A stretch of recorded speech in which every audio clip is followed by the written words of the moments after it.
años. ¿Cómo ha cambiado el mundo, no? ¿Y qué te parece tu tocata ahí? Yo estuve ahí escuchándote, justo ahí en el escenario.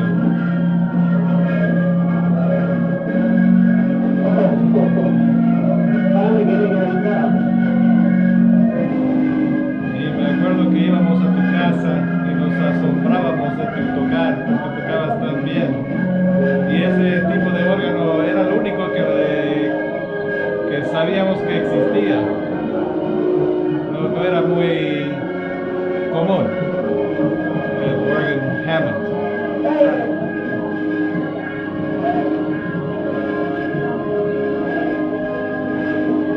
Ahí debe estar improvisación, ¿no?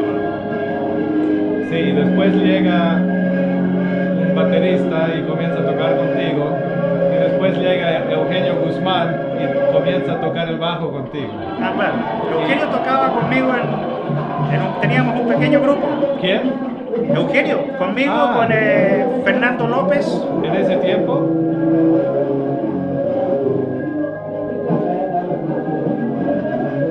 Un poquito. Justo en ese tiempo, ¿tocabas con Eugenio ya? ¿Ya tocabas con él? Sí. Ah, Bueno, es que en ese tiempo había muchas relaciones entre los distintos músicos. Por ejemplo, toqué con Eduardo Gatti antes de que formara los Blobs. Estaba también John Bowerly. Tuve en varios grupos, la verdad. En el año 70 había una mezcolanza.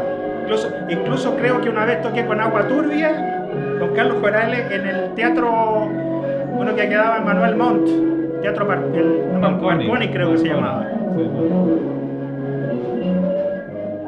Pero todo muy primitivo, por supuesto. Y en ese tiempo Bueno, estabas en un grupo. corría la segunda semana de octubre del año 1970 y aparecieron en el barrio de Providencia de Santiago unos pequeños afiches que hablaban de un festival de música rock que se iba a realizar en el sector de los dominicos o dominicos y que era una especie de imitación o de emulación de un fenómeno que estaba muy vivo en ese momento, que era el famoso festival de Woodstock en Estados Unidos, porque había llegado hacía pocos meses la película y la juventud asistió en masa a esta película y estaba muy impresionada con el hecho de que se podía realizar un festival de música en que se iba a vivir algo de contacto con la naturaleza y se iba a disfrutar de música rock, que era la música preferida de la juventud. Pero creo que más que nada fue una transmisión oral de palabra en palabra, digamos, de persona a persona, que nos avisó de esta posibilidad. Y a mí se me pidió en particular que si podía ir y llevar yo tocaba órgano en ese momento, tenía un órgano Hammond, si podía llevarlo porque, bueno, era un instrumento de cierta categoría en Santiago de Chile en ese tiempo. Y yo accedí gustoso, a pesar de que no tenía ningún grupo en ese momento con el cual estaba tocando, sino que estaba en ese momento en forma personal, estaba, digamos, solo. Y fue así entonces que la persona que me contactó me ofreció llevar el instrumento en un vehículo, en una camioneta, porque, bueno, un Hammond no es como una guitarra, ¿no? Tiene su volumen y su peso y, bueno, así que llegamos, debe haber sido en la mañana, 11 o 12 del día a lo mejor, del día sábado, del sábado 10. Y mi primera impresión fue que el festival, digamos que yo había visto la película, por supuesto, de Woodstock, que tenía un tremendo escenario y toda una infraestructura de sonido, de audio estupenda. Bueno, vi un escenario pequeñito que había sido proporcionado, me parece, por alguna entidad de bebidas. Y bueno, había ciertos contactos ahí, digamos, de eléctricos que no estaban de lo más bien hechos que se pueda decir, ¿no? Así que instalé el órgano y como a eso de las 2 de la tarde probablemente debe haber sido, aunque no tengo una memoria tan nítida, después de todo estamos hablando 40 años atrás. Inauguré, por así decirlo, el festival, porque era el primer instrumento que llegaba, y empecé a tocar una melodía que estaba muy de moda en ese momento, que era Why the Shade of Pale de Procol Harum, que era justamente una melodía indicada para el órgano, y bueno, ya eso como que dio el inicio, el puntapié inicial al festival, y ya había, yo diría que unas 200, 300 personas.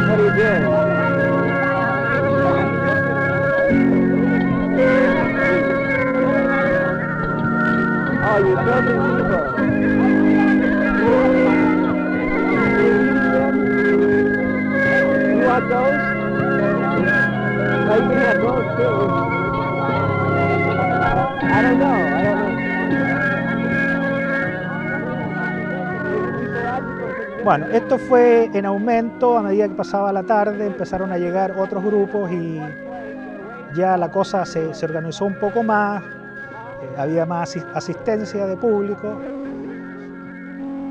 Bueno, ese fue la forma en que llegué, por así decirlo, al festival.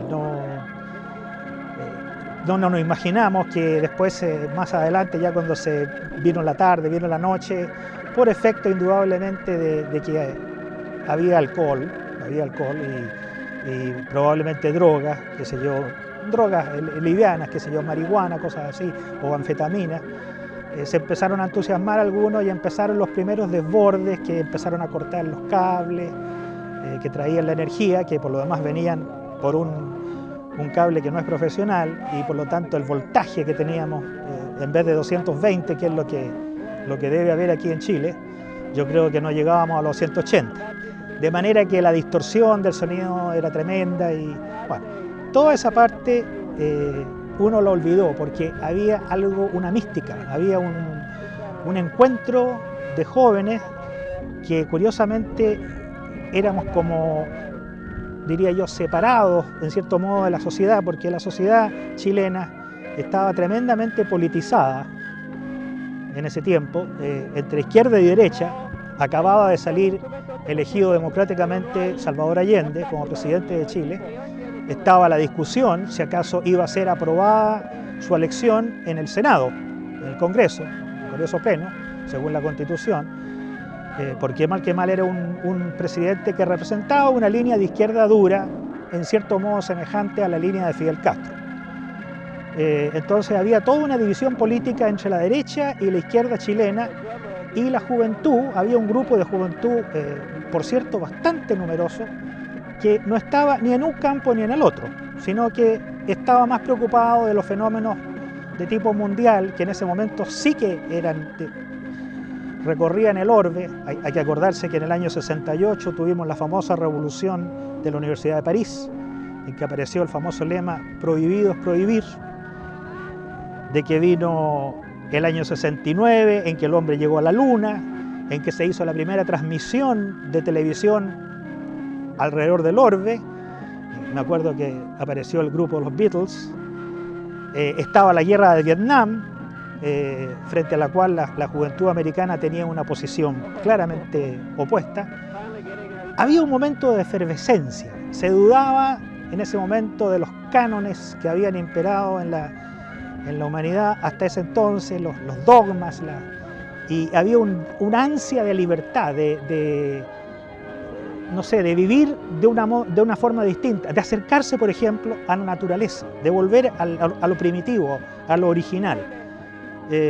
Y ese pensamiento estaba representado por el movimiento hippie, ¿no?, en todo el mundo, que en Chile también tenía adeptos más o menos de distinto tipo, digamos, cultural, algunos con cierta educación, otros de forma muy básica, pero en todo caso auténtica, verdadera y que tenía una esperanza de poder a lo mejor transformar el mundo en algo más asequible, en algo más de acuerdo a la naturaleza de lo que es el ser humano. Que estábamos viviendo una sociedad muy antagónica, una sociedad, por ejemplo, habíamos tenido el famoso bloqueo de Cuba, en que hubo la posibilidad de una crisis nuclear, en los tiempos de Kennedy y de Nikita Khrushchev. Así que el mundo se estaba debatiendo entre muchas corrientes, era una época contradictoria, estaban todos estos grupos de música y de pensadores, estaba la idea a lo mejor de mirar hacia el oriente, a la filosofía y a la religión hindú o budista. Estaba la ópera Jesucristo Superestrella, o sea, estaban todas las corrientes filosóficas y religiosas muy presentes, ¿no? Eso es lo que yo podría decir, y este festival representaba entonces un momento de unión, de reunión de la gente que pensaba de esa manera y que no participaba necesariamente de la lucha social que había en Chile, que por cierto era muy justa, pero que era ya algo típicamente chileno. Esto otro era más de orden universal, un problema de la cultura occidental, de la civilización. Bueno, en ese tiempo, si bien es cierto, yo no formaba, digamos, no era miembro de ningún grupo rock, tenía amigos músicos, entre ellos Eugenio Guzmán, Fernando López, que tocaba batería, y todos supimos de este festival, de manera que todos fuimos, y Eugenio quedó, por supuesto, de tocar conmigo, porque eso lo hacíamos de vez en cuando, nos reuníamos en las casas nuestras y hacíamos una pequeña jam session, como se llama. Así que cuando llegó Eugenio, se puso a tocar conmigo, yo había empezado con una blanca palidez, y después se unió un baterista que la verdad es que no lo conocía, pero el idioma de la música es un idioma universal, y especialmente en el caso de la música rock, que es una música que se basa en una estructura fija, rítmica, muy concreta, muy fácil, y en estructuras armónicas que son fáciles de seguir.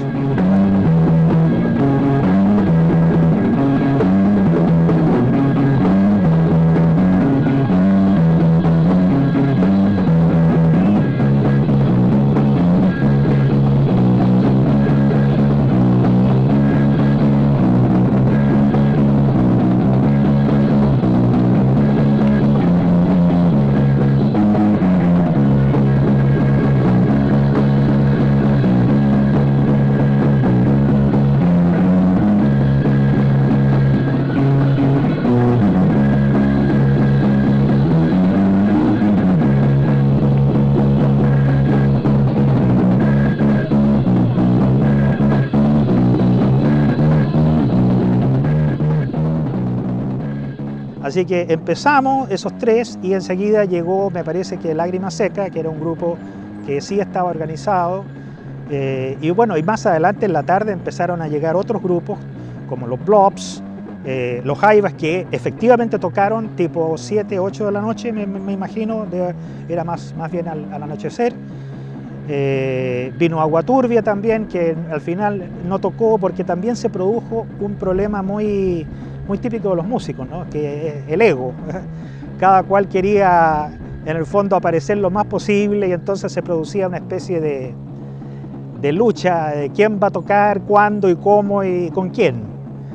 Entonces algunos músicos estimaron que era incluso hasta peligroso, como el caso de Agua Turbia, que como empezaron a notarse ciertos actos un poco de dudosa reputación, cuando empezaron a cortar los cables y que había gente a lo mejor con un poco más de alcohol en la sangre, decidieron retirarse y no tocar. Pero sí tengo conciencia, digamos, de haber escuchado a los Jaivas, desde luego, de haber escuchado Lágrima Seca. De los Trapos, la verdad es que no recuerdo tanto, pero puede haber sido porque era un grupo muy conocido en esa época. De los blobs también creo que no hubo acuerdo ahí al final. En realidad, más que hablar de grupos, lo que se produjo ahí fue una integración de los distintos conjuntos en que participaban unos con otros y hacían, por así decirlo, sesiones de improvisación, que era lo que en el fondo convenía más en ese momento, porque dado que las condiciones materiales o técnicas del escenario no eran de lo mejor, bueno, no había otra cosa que improvisar. Entonces, bueno, hubo mucho de improvisación y después, claro, ya a altas horas de la noche, en que ya la energía eléctrica había bajado mucho su voltaje y apenas había una ampolleta que iluminaba malamente el escenario, empezaron a surgir aquí y por allá bongos y qué sé yo, instrumentos de percusión en las distintas fogatas. Era una noche fría de octubre, que hubo una pequeña llovizna incluso. Bueno, y esa noche la verdad es que nadie durmió. Y muchos de ellos, como estaban con anfetaminas, tengo que decirlo, porque eso incluso yo mismo puedo reconocerlo, que me dieron un Defutal, y eso me permitió pasar la noche en vela, por así decirlo, porque claro, una anfetamina te quita el sueño. Así que estuvimos toda la noche en vela y paseándonos de grupo en grupo y conversando y viviendo toda esta mística que era la posibilidad de realizar un pequeño Woodstock, muy pobre, muy chilensis, pero es lo que hay, como dicen los lolos hoy en día. ¿Están cómodos? Claro. ¿Están bien? Bien. Ahí me robaron la mochila. Hay que cuidarse, claro. Sí. Tienes cuidado. ¿Van a estar aquí toda la noche? Sí, toda la noche. Quedamos mirando. Muy bien. Adiós. Adiós. No, el público que asistió, yo diría que era en un buen 70% gente de clase media y media baja. Había, claro, niñitos bien, por así decirlo, de la clase alta, pero yo diría que eran los menos. Y la verdad es que los muchachos que en ese tiempo les llamábamos del forestal, porque se reunían los hippies de clase media o media baja en el parque forestal, y llevaban sus instrumentos de percusión, en fin, y hacían su vida ahí. Estaban indudablemente muy entusiasmados con poder ver por primera vez, sin tener que pagar, por así decirlo, una entrada, a distintos grupos que eran relativamente conocidos en Santiago, que tocaban en las discotecas o en el Teatro Marconi. Bueno, y todo esto no en una butaca, no en un teatro, no en una estructura oficial, sino que en plena naturaleza, o sea, con plena libertad de moverse de aquí para allá. No había en ese momento ninguna vigilancia policial, la que vino después, por supuesto, de manera que había mucha libertad. El público era un público acogedor, era un público expectante, un público que animaba, que al músico lo tiraba para arriba. En ningún caso violento, no vi violencia. Yo la verdad es que no, y eso lo puedo asegurar. Violencia física como la que ocurre hoy en día en barrios como Bellavista o en Providencia, no. Probablemente uno que otro robo, sí. A alguien se le perdió algo por aquí, o a lo mejor alguna niña que con unas copas de más se entregó muy fácilmente a su pololo o a un amigo, no sé, cosas así puede ser. Pero bastante disimulada, ¿no? Nada abierto, ninguna escena inmoral ni chocante. Era muy pacífico, yo eso sí que recuerdo, pero no hubo peleas. A lo mejor es una opinión muy parcial y yo no estuve en todas partes, pero es lo que me parece recordar después de tantos años. Me recuerda un poco el milagro que se relata en los evangelios de la multiplicación de los panes. Había gente que llevaba, qué sé yo, una que otra cosa, algún tarro de conserva, no sé, un tarro de atún, pan, queso, y la verdad es que todo era de todos. era precisamente una comunidad, no había bienes personales. Y nos convidábamos, compartíamos lo que teníamos. En cuanto a las necesidades, bueno, orinar no era una cosa tan difícil, era cosa de buscar un arbolito un poco más apartado. La otra necesidad, bueno, yo afortunadamente no recuerdo haber tenido que ir al baño. A lo mejor en ese tiempo, como era joven, podía aguantarme, no sé. Además que no habíamos comido mucho, así que tampoco había mucho que botar, digamos. Así que, no, la parte, claro, de la comida yo creo que no fue problema. Yo reconozco que sí, habría sido bueno haber tenido, me parece que habían casetas de baños químicos. No sé, eso ya yo no me acuerdo haber tenido necesidad. Y si a lo mejor fui detrás de un árbol, como dije, a botar mi líquido ahí y punto.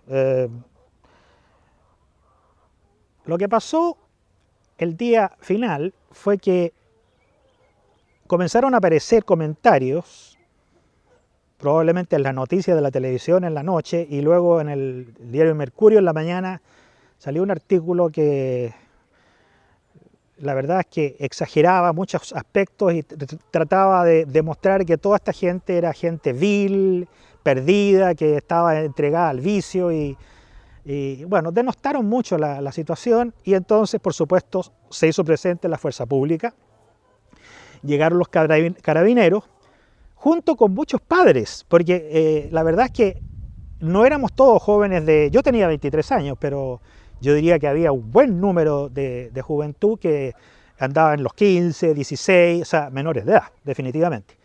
Y claro, llegaron los carabineros porque como se supo que había alcohol y estamos hablando de la vía pública, por así decirlo, a pesar de que era un lugar apartado, se hicieron presentes, llegaron los papás escandalizados, incluso mi propio padre vino a buscar a mi hermano, que tenía 17 años en ese momento, y el papá de un amigo mío también que vino a buscar a sus hijos menores de edad, escandalizados de todo esto que era una locura, no sé, una orgía de sexo y droga, una cosa así. La verdad es que no me parece, no. De que hubo, claro, a lo mejor se fumó marihuana y como dije yo mismo, yo tomé una pastilla para no quedarme dormido y que a lo mejor algo de alcohol hubo, porque claro, imposible evitar que alguna botella de pisco pasara desapercibida por ahí. En todo caso, en ningún caso, lo que hemos visto últimamente en las fiestas estudiantiles en Chile, en que sí, como se dice, los jóvenes quedan, por así decirlo, borrados, es decir, se toma hasta quedar en la inconsciencia. Yo no vi eso lo puedo asegurar. Ese fue el día final, la mañana, indudablemente muchos caras trasnochadas, cansados, había hecho frío, no había ninguna comodidad para ducharse, bañarse, no sé, había cansancio. Y bueno, en eso terminó todo y pasó a la historia inicialmente como una fiesta de permisividad. Y cosa curiosa, la historia ha entregado a lo largo de los años una imagen distinta, que es la imagen de un encuentro de gente que quería expresar algo propio, algo muy natural, que tenía que ver con su futuro, con su forma de ver la vida. Y por eso entonces se ha tejido toda esta mística, toda esta leyenda, toda esta mitología en torno a Piedra Roja, que insisto, como festival, como acontecimiento musical, fue bastante pobre, fue bastante privado de comodidades y de adelanto, fue una cosa muy primitiva, yo lo reconozco, pero que como una reunión, como una manifestación social de un grupo que la verdad es que no tenía opinión, no tenía voto, no tenía partido político que lo representara y que sin embargo era harto numeroso, bueno, tuvo lugar este encuentro y significó lo que significó finalmente.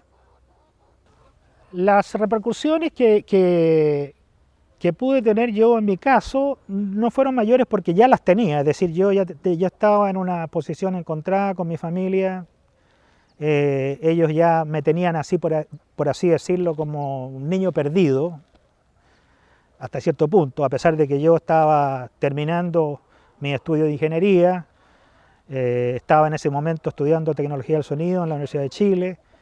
No era un tipo perdido en ningún caso, pero claro, mi posición filosófica o ideológica, mejor dicho, no coincidía para nada con la de mi padre.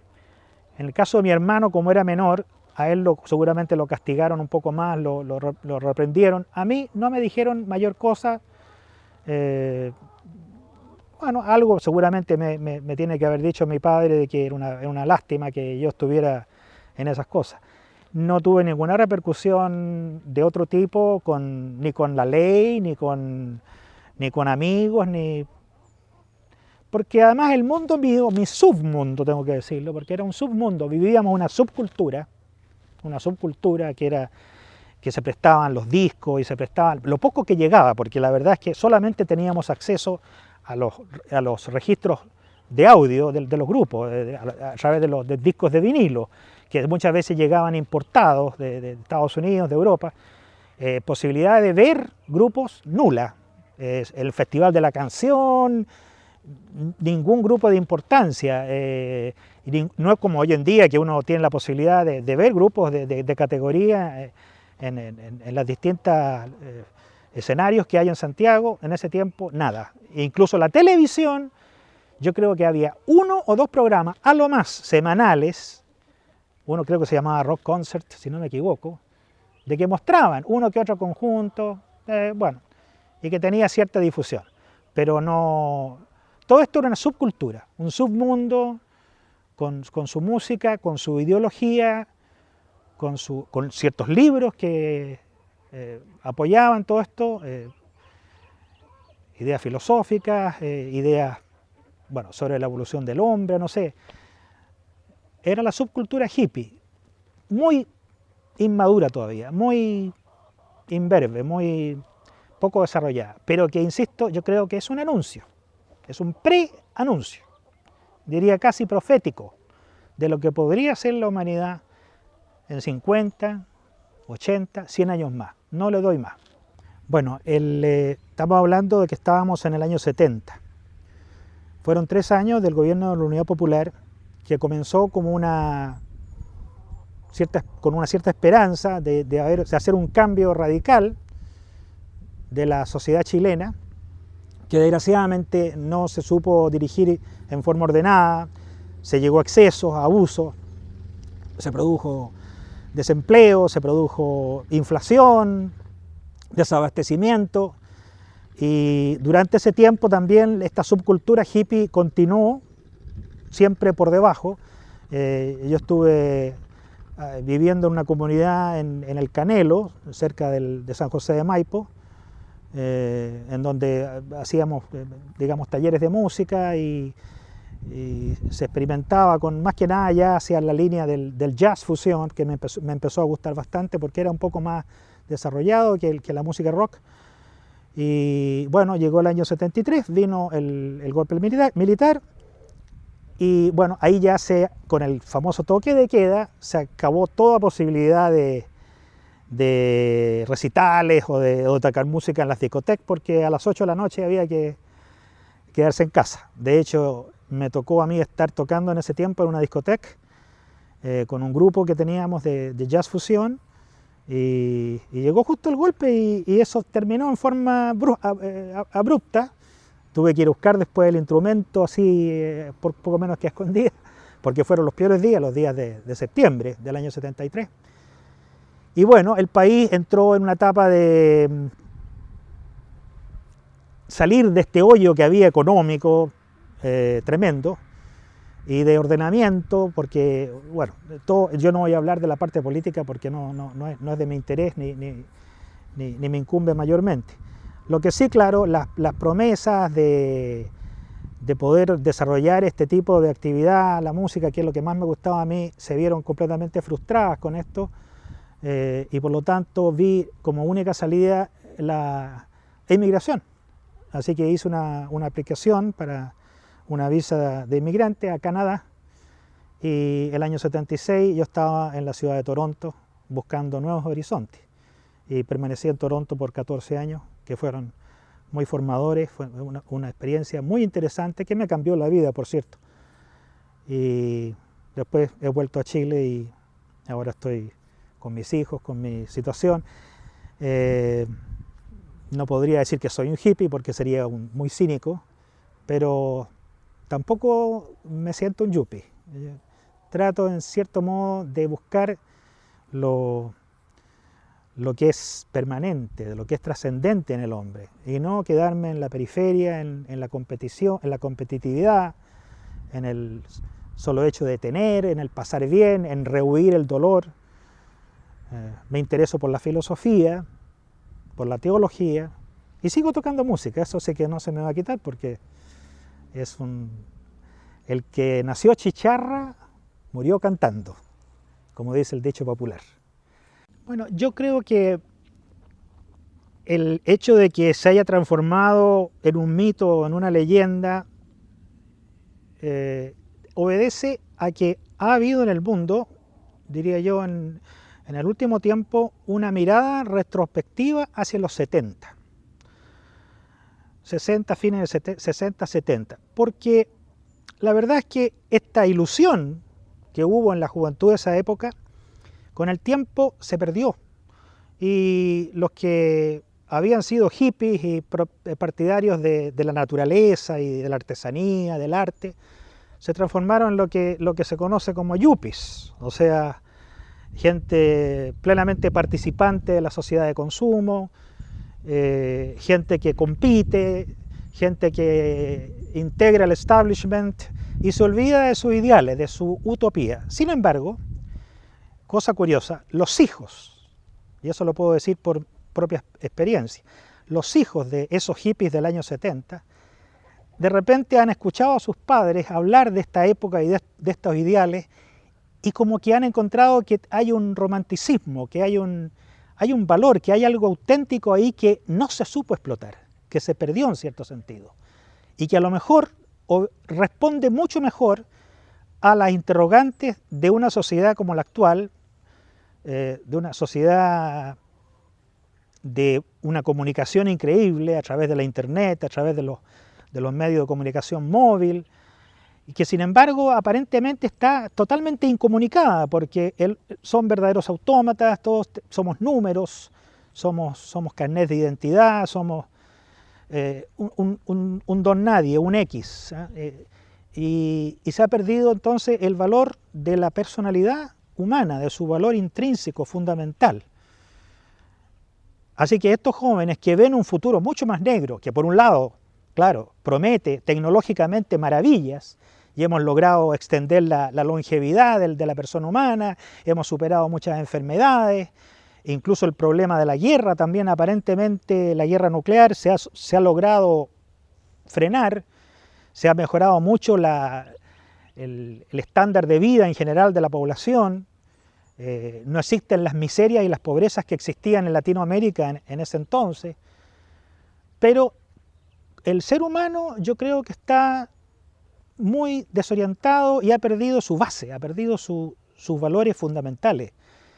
Y este movimiento que partió en los fines de los 60, 70, tenía quizás una respuesta a ese problema que desgraciadamente pasó un poco al olvido. Yo me atrevería a decir que a lo mejor ese movimiento que surgió entre 1964 y 1973, porque más o menos así lo ubico yo, es el albor, es un preanuncio de una sociedad futura que podría venir en 30 o 40 años más, en que el hombre finalmente se dé cuenta que la tecnología, la ciencia y el consumo no da la solución final del problema existencial del hombre, que tiene que haber algo que está más allá de lo que es material, de lo que es el confort, de lo que es el tener cosas, y que tiene que ver más con el ser,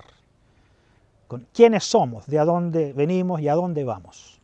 Eso ya es una postura indudablemente de tipo religioso o filosófico, como ustedes quieran llamarlo, pero Esa es mi opinión. Yo la verdad es que fui un participante más de ese festival, no tanto como músico, como intérprete o como organista, sino que como un miembro de esa juventud que buscaba una respuesta distinta a lo que se nos estaba planteando como posibilidad.